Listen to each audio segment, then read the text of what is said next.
Thank you very much for that warm welcome. Now I guess I'm going to have to give a speech. I came today to give you a status report on what's going on and to try to fill you in on some of the steps we're taking to get Apple healthy again.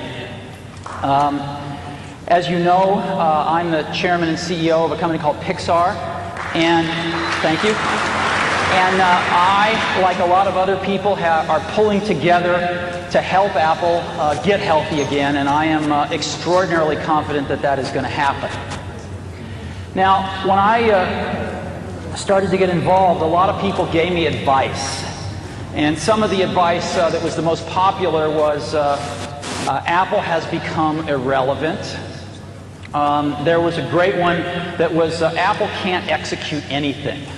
And another one was the Apple culture is anarchy. You can't, no one could manage it. You've read all these things in the press.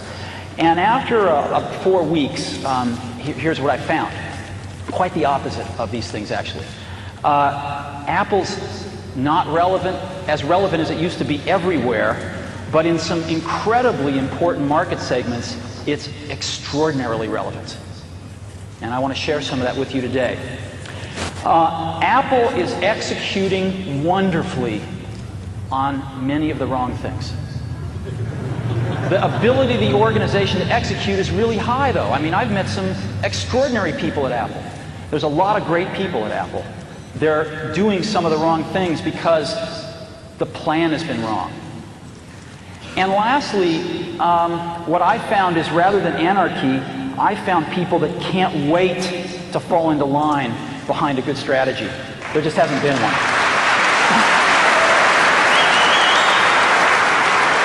So,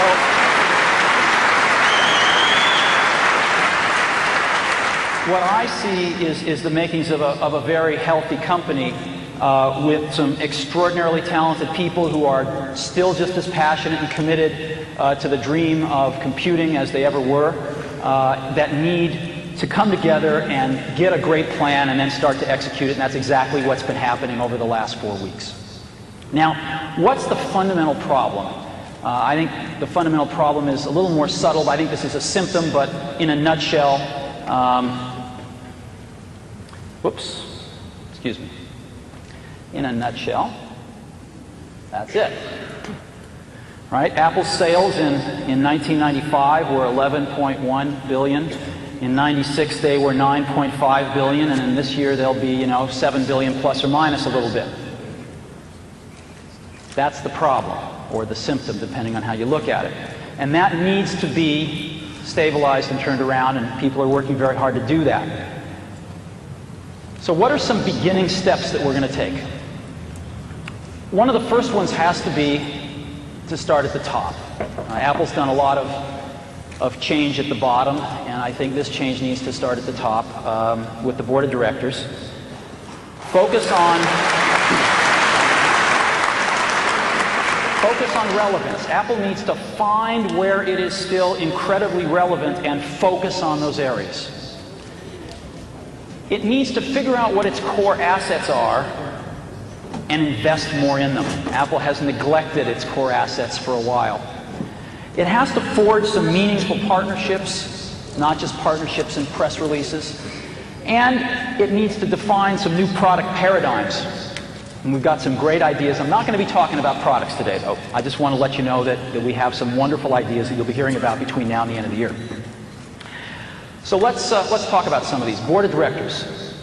Apple had a very decent group of people as the board of directors. They worked very, very hard for Apple. But I think with Apple in the situation it finds itself, it was time for a change. And the directors agreed with that. We have put together a new board of directors that I would like to announce to you today. There are 2 members of the prior board that we are extremely pleased they're going to stay on the new board. The first of those is Ed Woolard. Ed is the chairman and former CEO of DuPont. I've gotten to know Ed over the last several weeks, and I think he's terrific and has provided a tremendous amount of leadership during this very critical time for Apple. Next is Gareth Chang. Gareth is the president of Hughes International. Again, he's been on the Apple board for a short while, and Gareth brings a tremendous international experience to Apple, in particular in Asia, which is a very important market and a high-growth market for Apple. And then we're going to add 4 new board members. The rest of the prior board has resigned, and we're going to add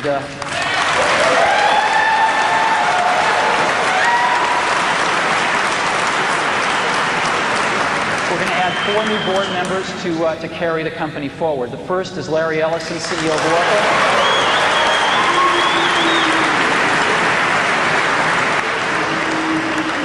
I hope that wasn't a boo I'm hearing. Larry started Oracle in his garage about a year after we started Apple. It's grown to be the second largest software company in the world.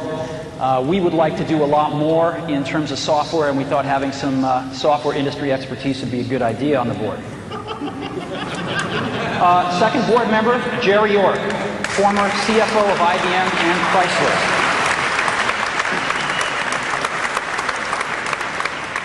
Jerry did a lot of the turnaround work at Chrysler and IBM, and is extremely well known and respected in the financial community for his work.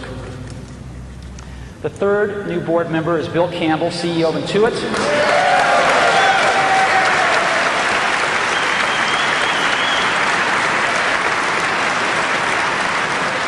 Bill, in addition to being CEO of Intuit, was formerly the Vice President of Sales and Marketing for Apple during some of its heyday, and also ran Claris, and is very familiar with some of the successes and some of the failures that Apple has had, and I think he'll be an extremely good board member. And lastly, I am joining the board as well.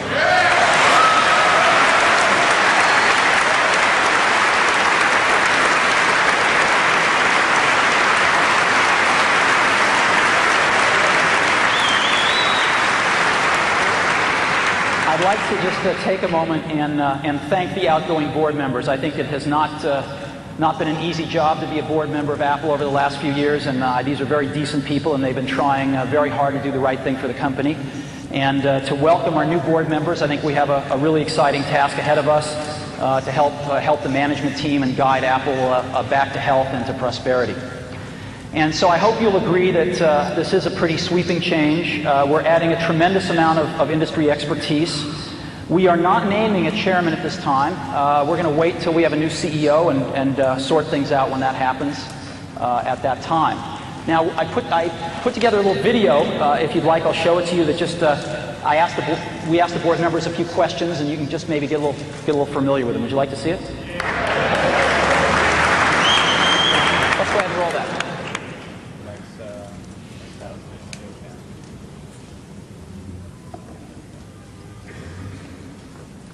The old board has been associated with the past, and the past has been failure. A new board brings hope.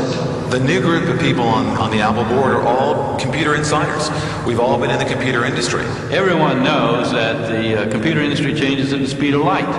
Now we have people who clearly can help us articulate and understand where the niches are, where Apple can compete and successfully win.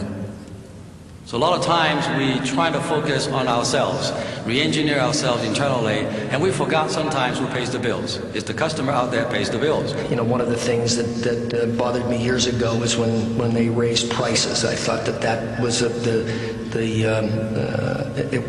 made me think that Apple didn't understand the outside world. I think Apple needs to worry less about competing with Microsoft and worry more about doing things that are different. That's back to innovation. It's back to creativity. It's back to vision.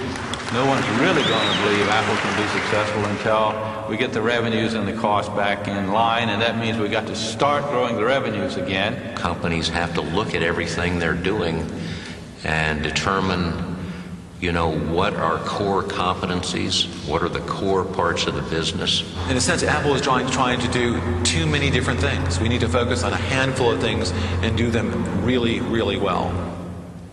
Well, I was on the Citicorp board in 1991. The price of the stock was $9 a share, and there was many negative articles being written about Citicorp was going bankrupt. The price today is $130. mainly because we did the fundamental things that were necessary to focus on the customer and focus on having a highly successful business. At Chrysler, we had to take nearly $4 billion out of the cost structure to get Chrysler fully competitive, particularly with the Japanese. I've seen this at DuPont, I've seen it at IBM, I've seen it at Citicorp. The success starts to generate additional success. Well, the confidence has to start with a clear vision. What are we trying to accomplish? What are we trying to do? You take that vision down to a strategy. People have to look at it and say, yes, they can do that. When a company lacks the energy, you can't do anything to the company. So I think with Steve and the new board members, first thing we need to do is inject tremendous amount of new energy, new thoughts. Apple has very strong positions in two market segments. First, education, and secondly, creative content. What other computer system has 20 to 25 million loyal, enthusiastic, committed users?